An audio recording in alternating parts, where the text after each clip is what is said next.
Voici comment faire pour rajouter des données WFS avec Leaflet. Donc, la manière que je vais utiliser, donc la chose que je peux vous montrer de ce que j'ai déjà fait.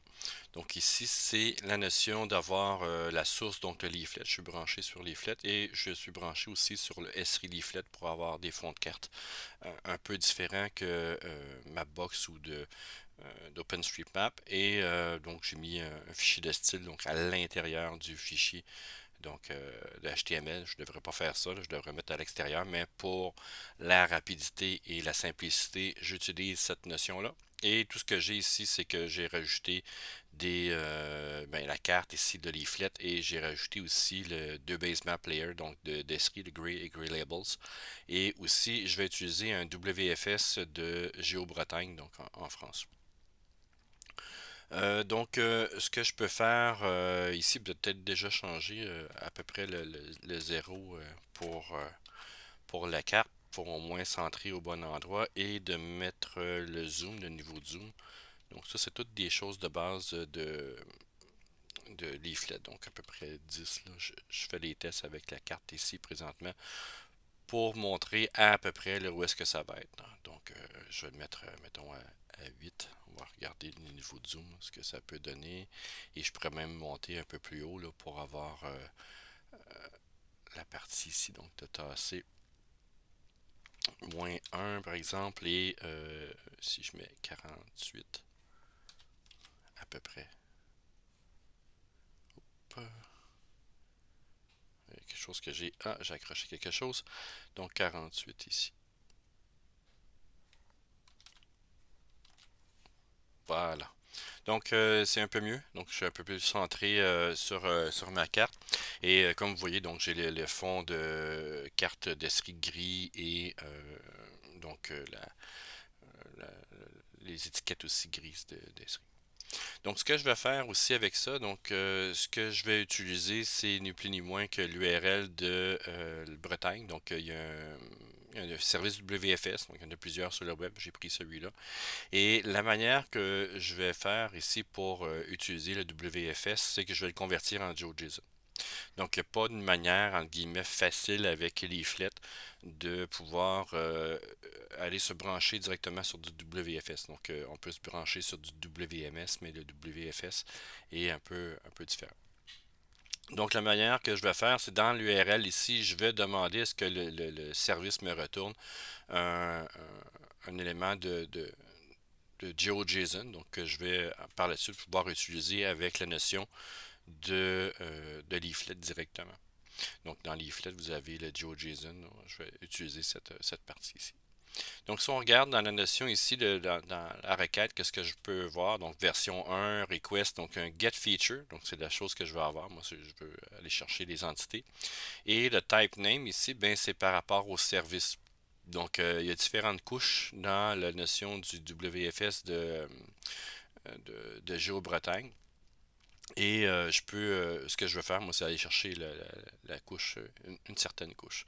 Donc, si je reprends ici cette notion-là et d'aller chercher le get capabilities, là, je l'ai la notion j'ai l'URL directement. Donc, ici, et en faisant le get capabilities à la fin, ça me permet d'aller chercher ce que le service peut me donner. Donc, j'ai ici la notion des résultats. Donc, différents résultats qui sont là. Donc, les différents types de formats qui peuvent être retournés. Moi, je vais utiliser du JSON ici. Donc, ça va être du GeoJSON, mais il y a d'autres formats aussi qui peuvent retourner. Et vous pouvez voir aussi que, bon, j'ai mes différentes couches qui sont là par le name, feature type et le name ici. Donc, c'est ce que je passe en paramètre, si vous regardez ici.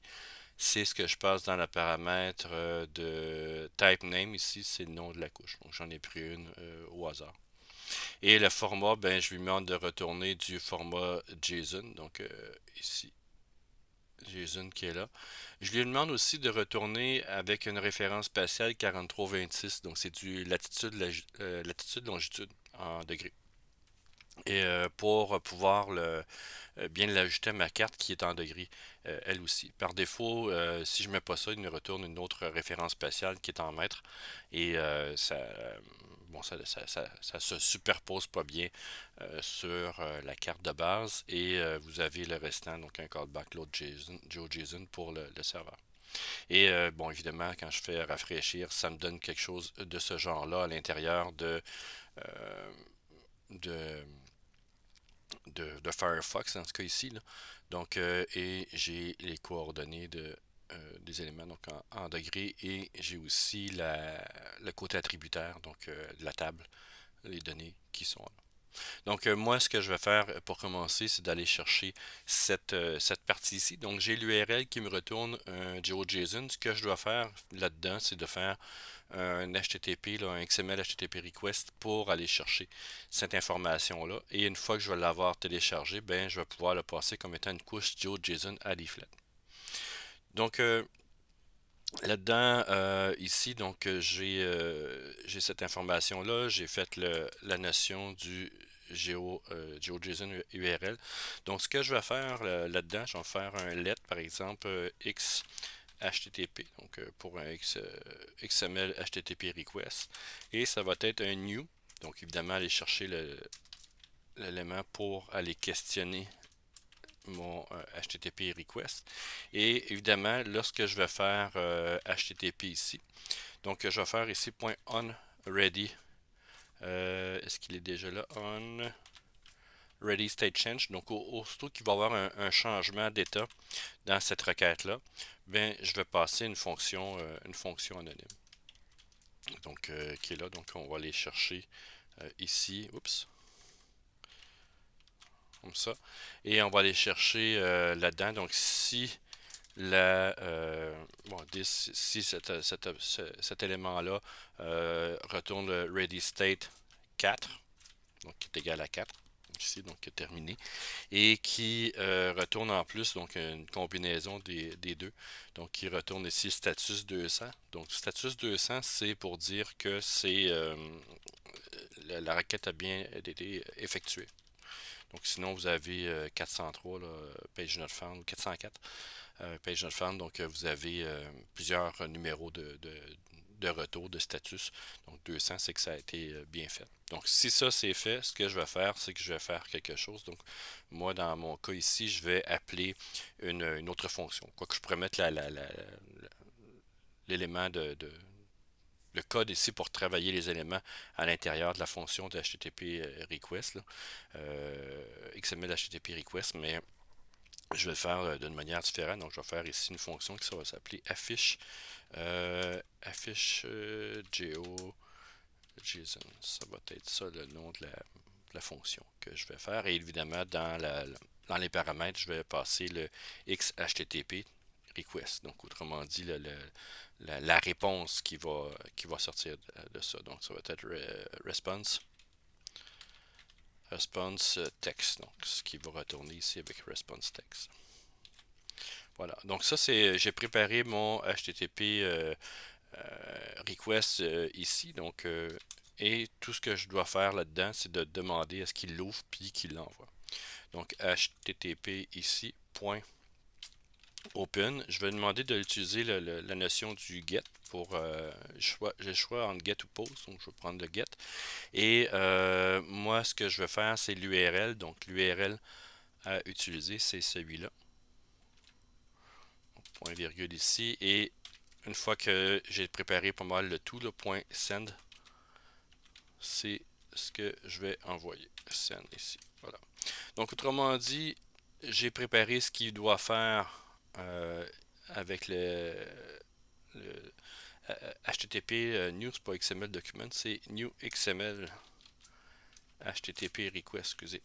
Donc ici, et donc qu'est-ce qui doit se faire? Et après ça, je l'ouvre pour le préparer et je lui demande ici de vraiment l'envoyer et d'attendre la réponse. Donc, surtout que la réponse ici, le stage change, donc surtout qu'il y a un changement d'état, ben, je fais quelque chose. Donc, à partir de ça, ce que je peux faire, ben, évidemment, c'est ma fonction. J'aurais pu faire une fonction anonyme aussi en haut. Là. Je voulais juste le diviser en plusieurs éléments. Donc, je vais le copier pour éviter de faire des fautes de frappe. Et je vais marquer ici, c'est des données qui sont retournées. Donc, ici, c'est ça, c'est la donnée qui va être là, va se retrouver ici. Et à partir de ça, ben, c'est ni plus ni moins que du GeoJSON, autrement dit, que je dois utiliser. Donc, juste pour vous montrer ici, console.log, la manière que ça va fonctionner, c'est les données ici. Donc, je les mets dans la console. Et là, si je fais F12, évidemment, vous avez le format GeoJSON qui est retourné. Donc, on demande au WFS de retourner du GeoJSON. Donc, ici, pour ces informations-là, ben là, ici, je dois mettre la notion de leaflet pour GeoJSON. Donc, vous l'avez, c'est GeoJSON data, le style, puis si je veux, je peux faire des bands pop-up et faire add to map à l'intérieur. Donc, c'est un peu ce que je vais faire avec ça. Donc, je vais faire l.geojson. Donc, bon, on va prendre l'URL, mais je vais enlever le ici. Donc, l.geojson, qu'est-ce que je dois mettre là-dedans? Ben, c'est la donnée. Donc, la donnée. Et l'autre élément que je dois faire aussi pour ça, ben, juste mettre la donnée comme ça, c'est pas suffisant. Il se retourne du texte. Moi, ce que je dois demander aussi avec JavaScript, de retourner le texte, mais de le mettre en format JSON. Donc, je dois faire ici un JSON parse. Donc, pour qu'il le restructure comme il faut. Parse, qui est là. Et je dois mettre les données ici pour le faire. Et par la suite, donc, ce que je dois faire là-dedans, donc, c'est de faire un virgule, donc, pour mettre mes paramètres qui vont aller là par la suite. Donc, ça, c'est pour la fin de la fonction. Je vais mettre comme ça ici. Et évidemment, donc, le fin de le GeoJSON aussi devrait se fermer. Et donc, ici, dans la notion du GeoJSON, ben, j'ai le parse. Ce que je vais faire dans les options ici, quoique sans mettre d'option, tiens, on va l'essayer, voir qu'est-ce que ça donne. WFS ici. Donc, des fois, ça peut être un peu long. On va faire ça. On va voir aussi. Il me manque peut-être quelques... Ah oui, c'est le add to map qui va me manquer, évidemment. Donc, point ici, donc il faut que je fasse un add to. Et je l'ai appelé ma carte ici. La lettre qui est là, c'est ma carte qui est fait. Voilà. Oui, voilà. Donc, on a commencé à avoir les données. Donc, ça fonctionne super bien. Ce qu'on veut faire aussi, c'est changer, par exemple, la symbologie. Bien, je peux faire, dans ce cas ici, on a vu que dans le leaflet, on peut faire le style. Oups, ouais, c'est ça. Donc, le style ici, c'est une fonction, puis on return quelque chose. Donc, je peux même la copier ici et la mettre à cet endroit-là. Bon, j'aime bien faire CTRL-A, CTRL-K, CTRL-F pour mettre une bonne tabulation pour m'y retrouver. Donc ici, function ici va retourner c'est des features, c'est la manière que ça fonctionne. Et return ici, ben je peux dire return color, ben retourner une couleur en particulier, puis je peux changer aussi l'opacité, des choses comme ça. Donc je vais mettre par exemple ici color green. Donc, qu'est-ce que ça va donner? Puis peut-être changer l'opacité, on va voir. Ici, dans le WFS, oups, green is not defined. Ok, évidemment, c'est pas une variable, mais c'est vraiment une valeur. Voilà, donc j'ai le green ici. Quand même pas mal. Voilà, il y a déjà une certaine transparence, c'est parfait. Qu'est-ce que je veux faire aussi, c'est les pop-up. Lorsque je clique dessus, il n'y a rien. Donc, ce que je peux faire, c'est de rajouter les petites pop-up pour aller questionner l'information. Donc, si je m'en viens dans la notion de la documentation, ben, je peux faire un bind pop-up avec les éléments, donc return ça ici. Mais pour la notion du GeoJSON, je peux le faire aussi d'une autre manière. Je vais vous montrer une autre manière de le faire. Donc, dans le style ici, ça c'était un des éléments donc qui est là. Et à partir de l'autre élément que je veux rajouter, c'est le on each feature. Donc ça, on peut le faire avec les éléments de leaflet. Donc on each feature. ici. Et évidemment, pour ça, ben, c'est une fonction anonyme, encore une fois, et dans lequel je vais avoir le feature, les features qui vont passer et le layer, donc la couche. Donc, c'est des variables que je peux, qui vont être retournées quand je vais appeler le onEachFeature.